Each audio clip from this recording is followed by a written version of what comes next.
योजना की बुनियाद पर 400 से 500 लोगों को फ्री खाना तकसीम करती हैं।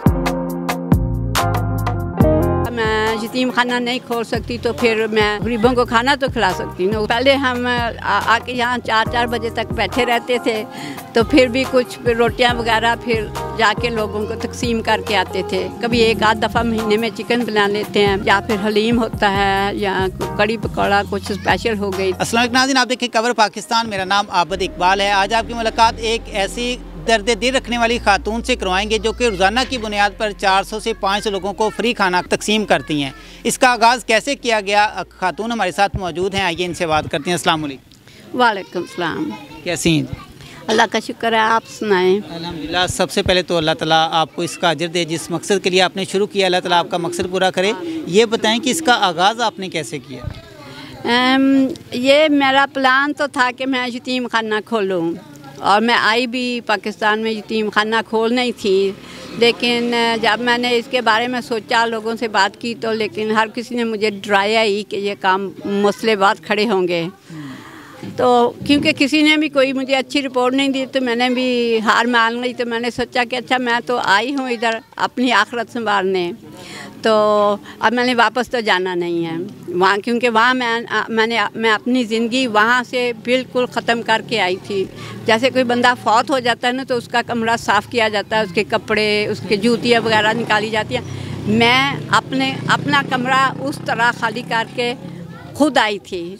सो I am ready for the next world, came here to do something for my hereafter. तो मैंने वापस जाना नहीं था, तो फिर मैंने सोचा कि अच्छा, मैं यतीम खाना नहीं खोल सकती तो फिर मैं गरीबों को खाना तो खिला सकती हूँ ना, उसमें तो कोई पुलिस नहीं आएगी ना।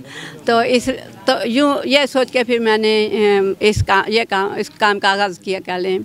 अच्छा, ये बताएं कि कितना टाइम आपने यूके के अंदर गुजारा है?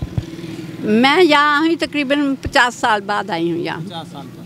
सही। तो ये बताएं कि अब कितने लोग यहाँ पर आते हैं? आगाज़ आपने कितने लोगों से किया था, अब तक कितने लोग तकरीबन आ जाते हैं इधर? मेरा ख्याल है शुरू में 100-200 ही आते होंगे, क्योंकि लोगों को पता नहीं था ना।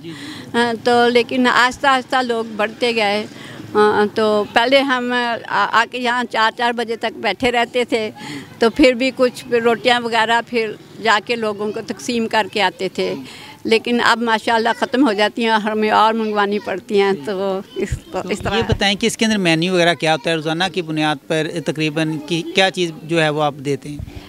मैंने कोई सेट मेन्यू नहीं बनाया हुआ, क्योंकि मुझे कुछ कबाहत होती है कि मैं वो करूं जो मैंने सोचा था, ये करूं वो करूं।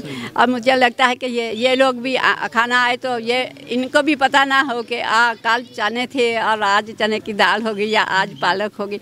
उन्हें भी एक किस्म का सरप्राइज़ ही हो कि आज क्या खाने के लिए है। तो मेरी कोशिश होती है कि जितना भी काम खर्च हो, बस दालें जो सस्ती हुई वो ले ली। जब सब्ज़ियाँ सस्ती हो जाती हैं तो फिर मैं ज़्यादातर सब्ज़ियाँ पकाती हूँ। अब कभी एक आध दफ़ा महीने में चिकन बना लेते हैं, या फिर हलीम होता है, या कड़ी पकौड़ा कुछ स्पेशल हो गई। तो अब कल कड़ी पकौड़ा बनानी है इंशाल्लाह। तो इस तरह बस जो भी मेरा मूड हो मैं उठ के स्टार्ट कर लेती हूँ। अच्छा, ये बताएं कि लोग यहाँ पर ही खा कर जाते हैं या साथ भी ले जाते हैं? अब हमने रोक दिया साथ लेके जाना। पहले मैंने सोचा था कि बहुत सी औरतें आके नहीं खाती, हालांकि औरतों की जगह अलग है, पार्टीशन हुई, और जिधर औरतें खाना खाती उधर सिर्फ देने वाली भी औरतें हैं। लेकिन मैंने सोचा मैंने उनका एहसास किया, मैंने कहा अच्छा चल तुम लोग डाल दे जाया करो। लेकिन उन्होंने उसको भी अब्यूज़ कर दिया, तो एक घर से बहुत 4-4, 5 लोग आके ले जाने लगे। तो फिर पिछले रमज़ान से मैंने किया कि सोचा कि नहीं अब कोई नहीं लेके, फिर भी मैं देती हूँ कुछ लोगों को जिनका मुझे पता है कि किसी की सांस नहीं ठीक है। हाँ, और मैं खुद जाके उनके घरों में देख के आती हूँ कि वाकई ये लोग मुस्तहिक हैं, फिर उनको दे देती हूँ। ख़ास आपने ये जो झुग्गियाँ वाले हैं इनको ही क्यों चुना? बाकी भी तो लोग हैं। हाँ, मुझे नहीं पता था कि मैंने यहाँ करना क्या। अल्लाह ने जो करवाना था मुझसे करवाया है। मैं यहाँ आई थी जिन लोगों के घर, मैंने उनसे पूछा कि कहाँ जाएँ गरीब लोगों को देने, तो वो मुझे झुग्गियों की तरफ ले गई।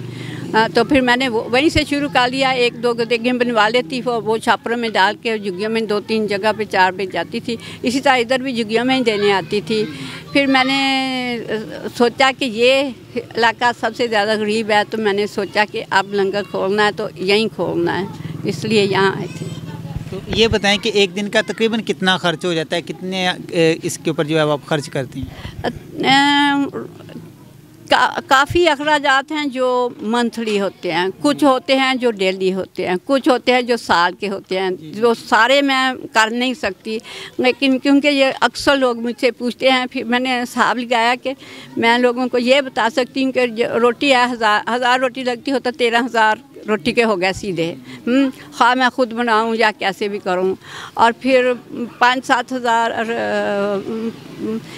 लग गए सब्ज़ी के ख़रीदने के, कुकिंग ऑयल और मसाले या जो भी उसमें डलता है जो वो डाल के, तो फिर बस मैं यही मेरा अंदाज़ा है कि 20-22 हज़ार लग जाते हैं डेली। तो आपको नहीं लगता कि 20-22 हज़ार रुपया रोज़ाना आप खर्च कर रही हैं, ये आपके किसी काम के नहीं हैं, इसको आप ज़ाया कर रही हैं? नहीं, ये पैसे ज़ाया नहीं हो रहे हैं, ये तो बहुत काम आएंगे मेरे। ये तो मुझे पता है अल्लाह ताला ने अगर मेरा काम कबूल कर लिया तो मेरे लिए तो वो सोना होगा, ठीक है कि नहीं? अगर वो वहाँ सोना होगा तो फिर वो यहाँ भी सोना ही है। और मैं तो हर किसी को कहती हूँ कि दुआ करें मेरे लिए।